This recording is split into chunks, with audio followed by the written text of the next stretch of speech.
There's 20 ice cream makers down here. These are called regulators, and I think we're going to have about 4 of these in them. Here's a whole stash of baby chairs. Antiques stacked to the ceiling inside an old Air Force barrack will soon be up for auction. There's some old toy horses up here. Over here on this wall, we've got a huge selection of wire baskets. These are all probably 50 years old or older. Here's a toy rocking horse.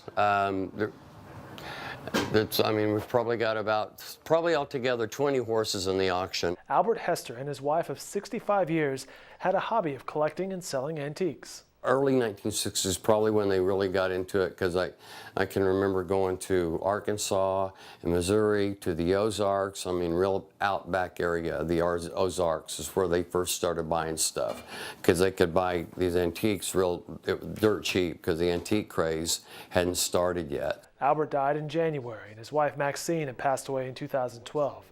Their children spent months sifting through the belongings and preparing 2,000 items for the sale. It's bittersweet because it's part of our past, our legacy. You know, we're all tied to it, but at the same time, there's so much here. Every one of us kids, there's plenty of to go around as far as heirlooms and things that we wanted to keep. And even after we got through selecting the things that we want to keep for our own homes and our own memory purposes or whatever, we haven't made a dent. You can't tell that we took anything. We're talking pieces of antique crockery, tables, toys, wagons, desks, and more, all available for auction beginning Friday at the Hester family home in Choctaw.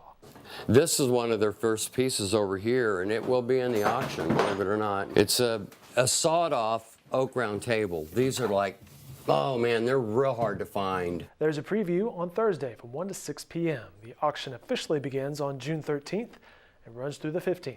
This is probably 500 items in here, if not more, but it's coffee grinders, handmade wood items, handmade kitchen items, plates, bowls, serving platter, coffee cups. These are just old paintings and prints that were in the house. For more information on the Hester auction, call 918-482-3947.